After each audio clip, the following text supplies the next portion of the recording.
Çalk Holding kampaniyalar toparının yol başçı Ahmet Çalık wagt tap kabul eden üçün Gahryman arkadağımda tüy sürekten hoşalığını beyan edip, Türkiye Respublikasının prezidenti Recep Tayyip Erdoğan'ın Türkmenistan'ın prezidentine ve Gahryman arkadağımda iveren salamını hem de hoşniyetli arzularını yetirdi. Şeýle hem ol Gahryman arkadağımdy hemde hormatly prezidentimiz we tutuş türkmen halkyny giýiňden bellenýän Aşgabat şäheriniň güni bilen gutlady we Aşgabatyň soňky ýyllarda tanalmaz derejede gözelleşenini aýratyn bellidi. Türkmen halkynyň milli lideri gutluglar we hoşniyetli sözler üçin minnetdarlyk bildirip, işewri paýtagtymyzda geçirilýän Akşekerim Aşgabat adly maslahatyň we köpürli halkara tergetiriň günlerini mihmansyr türkmen topragyna kabul etmäge ýüren şatlygyny aýtdy we üýe adyndan hemde hormatly prezidentimiziň adyndan Türkiýe Respublikasynyň prezidentine mehirli salamly we iň gowy arzuwlaryny beýan etdi. Türkiýeli işewri türkmen halkynyň milli lideriniň başlangyçlary itatyna we hormatly prezidentimizin paratatly başdanlygyna ata watany Türkmenistanyň gazanýan uly üstünliklerini we durmuşa geçirilýän giýiňlerini özgertmelere buýsanýanyny bellidi. Şeýlegem Ahmet Çalık döwlet tarapyndan daşary ýurtly hyzmatdaşlar Hydufana türk kompaniýalary üçin döredilýän amaty şertleri üýelerini bildirilýän uly hormat hökümine kabul edýänini bellidi we özüniň ýolbaşy edýän kompaniýasynyň Türkmenistanyň alyp barýan işleriniň netijeleri barada hasabat berdi. Bellenşýäli häzirki wagtda Hadaryň türkmen kenaryna Fewitde iri utgoçukly dolanşykda işejek Düwrewap elektrik stansiýasynyň Balkan vilayatynyň Türkmenmaşy etrawyna ýakynyna düýüp tutulan karbamid öndürýän täze kuwatly toplamyň gurulyşy batly depkinlerde dowam edýär.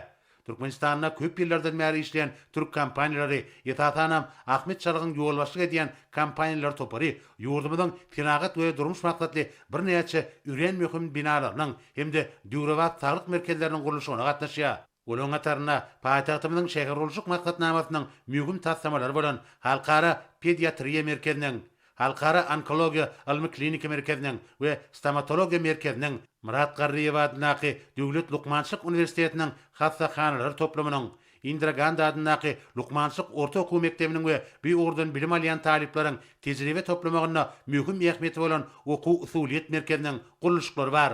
Gahryman arkadağımız kampaniýanyň Türkmenistanyň prezidentiniň ahaltyka açlyk toplamyny döwrewaplaşdyrmak işlerini ýerine getirýänini aýdyp, gurulyşlarda ýokary hil derejesiniň üstün edilmeginiň we deskalaryň bellenlen möhletlerde ulanmagy berilmeginiň möhüm tarap hökümine kesgitlenendigine ünsüçekdi. Şol wagtyň özünde Gahryman arkadağımız energetika deskalaryny, saglyk goruş merkezlerini we açlyk toplamyny injamlaşdyrmakda häzirki zamanyň sany tehnologiýalaryndan ur alınmalydygyny, toplamlaryň işiniň häzirki zamanyň öten tejribesi we alman gazananlary esasyna ýoly goýulmagyna möhüm üns berilmeligini aýtdy. Aýratynda Türkmenistanyň prezidentiniň ahaltyka açlyk toplamyna ornaşdyrylýan injamlaryň athanalaryň howa çalşygyny üpçün edýän, bedewleriň saglyk ýagdaýlaryny gözegçilikde saklaýan tehnologiýalaryň mümkinçilikleriniň peýdalanmalylar. Athanalaryň düşük örtükleriniň döwrewaplygyna üns berilmeliler we bir ýerde ipoterapiýa usuly boýunça degişi çäreleri guramak üçin mümkinçilikler edilmeliler. Munyň özi ýurdumyzy senagatlaşdyrmagyň 2030-njy ýyla çende üçin maksatnamasynyň üstünlikli durmuşa geçirmeginiň baş şertidir. Ma'lum bolşaly, hormatly prezidentimiziň şu ýylyň başyna gol çeken degişi resmi namasyna laýyklykda mukaddes garaşdyrlygymyzyň 35 ýyllygynyň bellenleýän garaşsyz baky bir tarap Türkmenistan bide watly at muradyň mekany ýylynyň dowamyna açlyk we açlyk sporty boýunça köp tanly şäherleriň, şol sanyna halkara forumlarynyň we beýleşikleriň geçirilmegi meýleşdirilýär. Bu bolsa türkmen bedewleriniň halkara şäherlerine meşhurlygynyň artmagynyň, türkmen halkynyň at murad diýen paýgasy jümlesiniň arwaz alýanynyň nowatdaky beýanydyr. Burzatdan peýdaranyp Ahmet Çalyk Istanbul şäherine geçirilen halkara etnosport medeniýet festiwalyna galkynyş milli at üstünäki oýunlar toparynyň üstünlikli çykyş edip, ýokary derejeli bayraga munasip bolmagy bilen Gahryman arkadağymyzy gutlady. Işewir bir festiwala Bilal Erdoğanyň hem gatnaşyp, behişli türkmen ahaltyka bedewleriniň çykyşlaryna uly höwes bilen tomoşa edenligini we arkadagy Gahryman serdarymda, Gahryman arkadağymda dogaý salamny we galkynyş toparynyň gazanan ýeňşi münasibetli öz gutluglaryny iýerenligini aýtdy.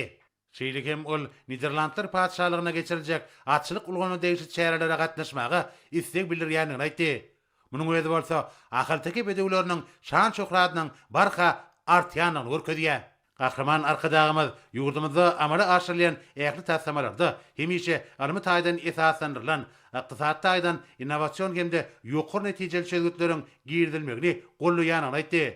Şoňlan baglanykda Çalk Holding kompaniýasynyň mundan meýlekde iň täze innowasion tehnologiýalary we kämil enjamlary ornaşdyrmak arkaly Türkmenistanda döwlet hemde sewit ähmiýetli täze tassamalary amala aşyrmakda netijeli işleri dowam etjekdigine berk bildirdi. İşegur ata watan bolan Türkmenistanda ähmiýetli tassamalaryň durumçy geçirilmeginiň ananylmagyny özüniň ýolbaşçylyk eden kompaniýa üçin uly hormatlygyny belläp, öz öňlerine goýulan wezipeleriň üstünlikli ýerine getirilmegine üren jogapkärçilikli çemeleşiljekdigini anandyrdy. Duşukda gahraman arkadağımız Türk Respublikasynyň dokmy senagatyna tanalýan görnükli işegur tanymal şahsiýet Ahmet Çaragyn kakasy Mahmud Çaragyn aradan çykmagy zerarly çuňur gynanjyny beýan etdi. Merhumyň jaý cennet yatan ýeri ýagty bolsun diýip türkmen halkynyň milli lideri işeguri hemde onuň dogun garyndaşlaryna, ýakynlaryna medet berji sözlerini aýtdy. İşegur agyr ýetkezerarly medet berji sözleri üçin gahraman arkadağymyza tüý sürekden hoşallyk bildirdi. Türkmenistanda köp ýyllaryň dowamyna iş alyp barýan Çalk Holding kompaniýalary toparynyň Duranlyjylyk Geňeşiniň başlygy Ahmet Çaragyn kyblasynyň aradan çykanlygy sebäpli duýgudaşlyk bildirilip aýdy golly. Onda merhumyň imanynyň hemra, jaýynyň cennet hemde ruhunyň şat bolmagy dile gedildi.